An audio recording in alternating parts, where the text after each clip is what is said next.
بسم اللہ الرحمن الرحیم۔ محترم و مکرم دوستو، شاہ جی امیر شریعت سید عطا اللہ شاہ بخاری رحمت اللہ علیہ ہندوستان کی آزادی کے بہت اہم رکن تھے، جن کی بڑی قربانیاں ہیں، اور انہوں نے اپنی زبان کے ذریعے، اپنے بیان کے ذریعے، اپنی خطابت کے ذریعے ہندوستان کے اندر جو آزادی کی روح پھونکی تھی، اس کی مثال کسی اور شخصیت میں نہیں ملتی۔ شاہ جی کی خطابت کیسی ہوتی تھی، ہم اس پر کبھی بات کریں گے، اور شاہ جی کی خطابت کا جادو کیسے چلتا تھا، اس پر بہت سی مثال پیش کریں گے۔ لیکن آج حضرت کی خطابت کا ایک واقعہ آپ کے سامنے۔ ہندوستان کی آزادی سے پہلے کی بات ہے، یہ ملک آزاد نہیں ہوا تھا، یہ ملک ابھی تقسیم نہیں ہوا تھا، اس ملک سے ابھی انگریز گئے نہیں تھے۔ اس وقت اس ملک کی آزادی کے لیے بڑی زوردار جدوجہد، تحریک، کوشش چل رہی تھی۔ اس وقت کانگریس نے ہندوستان کی تحریک کے آزادی کو مضبوط کرنے کے لیے لاہور میں جلسہ عام رکھا، جلسہ عام کا اعلان کیا۔ شاہ جی بیان کرتے ہیں کہ شاہ جی جب بیان کرنے کے لیے اور عوام کو جھنجھوڑنے کے لیے اور آزادی کا جذبہ پیدا کرنے کے لیے اسٹیج پر پہنچے، تو اس وقت کچھ ہندو لڑکیاں جو ہے آزادی کا ترانہ اور جنگ آزادی کا گیت گا رہی تھی۔ جب وہ اپنا گیت کمپلیٹ کر کے اپنی جگہ پر چلی گئی اور شاہ جی بیان کرنے کے لیے، خطابت کے لیے کھڑے ہوئے، تو شاہ جی نے سب سے پہلے ان بہنوں اور بیٹیوں کو مخاطب کر کے کہا کہ میرے اس ملک کی بیٹیوں، آپ کا اس طرح سے اسٹیج پر آ کے لوگوں کے سامنے، مردوں کے سامنے گیت گانا اور ترانہ سنانا، اس سے آزادی نہیں ملے گی۔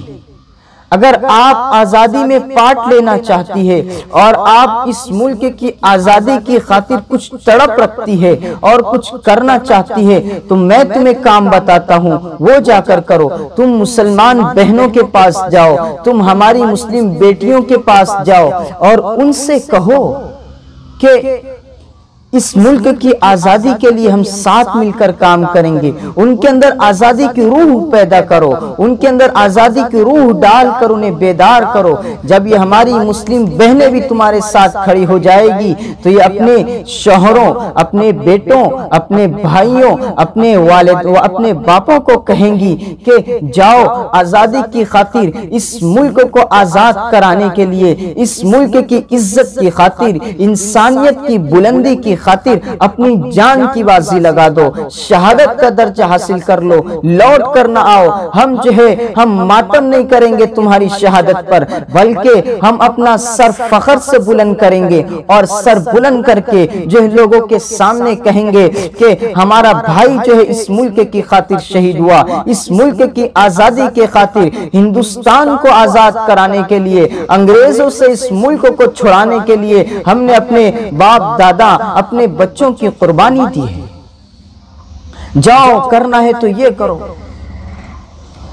اسی تقریر میں شاہ جی بہت اہم بات کی طرف رخ موڑا۔ شاہ جی نے جو ہے دوران خطابت بیان کرتے کرتے کہا، تا حد نگاہ، جہاں تک نظر جا رہی ہے وہاں تک انسان ہی انسان نظر آ رہے ہیں، لاکھوں لوگ موجود ہیں یہاں پر۔ تو کل قیامت کے دن خدا نے مجھ سے پوچھ لیا کہ عطا اللہ، میں نے تجھے موقع فراہم کیا تھا، بار بار تیرے پاس موقع آیا، لیکن تو نے لوگوں تک، انسانوں تک میرا پیغام کیوں نہیں پہنچایا؟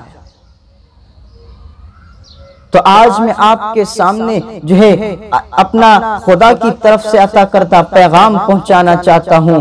اور اس کے بعد شاہ جی نے قرآن کی تلاوت شروع کی، اور قرآن کی تلاوت کرتے جاتے اور ترجمہ کرتے جاتے، تفسیر کرتے جاتے، قرآن سمجھتے اور قرآن سمجھاتے جاتے، اور شاہ جی جو ہے یہ بتاتے کہ انسانوں پر اللہ تعالیٰ کا حقوق کیا ہے۔ اللہ تعالیٰ کی ایک ذات ہے، وہی ذات جو ہے پرستش کے لائق ہے، وہی ذات بندگی کے لائق ہے، وہی ذات عبادت کے لائق ہے۔ یہ شاہ جی سمجھاتے، اس پر دلائل دیتے، لوگوں کی نگاہیں کھولتے۔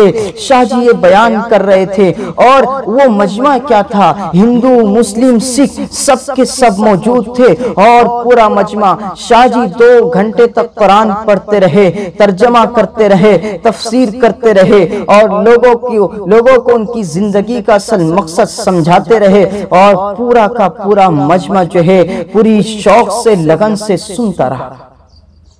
سید امین گیلانی کہتے ہیں کہ جب جلسہ ختم ہوا، یہ کانگریس نے جلسہ رکھا تھا، تو جب یہ جلسہ ختم ہوا تو واپس سب جا رہے تھے، میرے آگے 3 سکھ نوجوان جا رہے تھے، تو ایک سکھ کہتا ہے اپنے 2 دوستوں سے کہ یار ذرا ٹھہر جاؤ، ذرا رک جاؤ، مجھے جو ہے فارغ ہو لینے دو، مجھے پیشاب کر لینے دو۔ مولوی صاحب تو جو ہے بھگو کر ہمیں ہی جوتے لگا رہے تھے، لیکن ان کے بیان میں بڑا مزہ آ رہا تھا، وہ ہمیں ہی جو ہے بار بار بول رہے تھے، لیکن بڑا شوق سے سننے کا دل کر رہا تھا۔ مجھے پیشاب بہت زور سے لگی تھی، لیکن میں برداشت کر کے بیٹھا ہوا تھا کہ کہیں کچھ چھوٹ نہ جائے، اس لیے سکون سے وہاں بیٹھ کر سن رہا تھا۔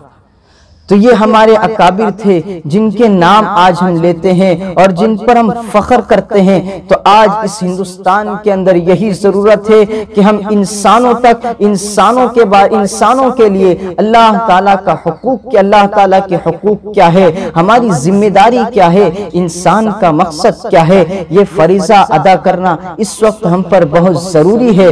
ہمارے اکابر نے موقع پاتے ہی جو ہے لوگوں تک دعوت دینے کی کوشش کی، اس لیے ہم بھی ارادہ کریں کہ ہم اپنے آس پاس میں جو ہمارے دیش واسی ہیں، ہمارے دیش کے اس ملک کے بھائی ہیں، ہم ان تک اپنا پیغام پہنچائیں گے۔ سوچے تو صحیح، کبھی ہم نے پہنچایا؟ کبھی ہم نے کچھ کہا ہے؟ کبھی ہم نے کوئی پیغام دیا ہے؟ کبھی ہم نے کسی کی غلط فہمی دور کرنے کی کوشش کی ہو؟ کبھی ہم نے انہیں کہا ہے قرآن کیا ہے؟ کبھی ہم نے ان کی پریچے کرایا، قرآن پریچے؟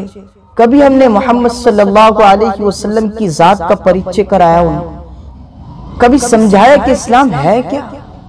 خود سوچے، آس پاس دیکھیں، اپنی گلی دیکھیں، اپنے آس پاس کے گھر دیکھیں، اپنا محلہ دیکھیں، اپنی سوسائٹی دیکھیں کہ ہمیں سے کسی نے ذمہ داری ادا کی؟ بہت خال لوگ ہیں، اللہ تعالیٰ انہیں جزائے خیر دے جو ایک کوشش کر رہے ہیں، جبکہ پوری قوم کی ذمہ داری ہے، ہمیں اس ذمہ داری کو اپنانا چاہیے۔ اللہ تعالیٰ توفیق عطا فرمائے۔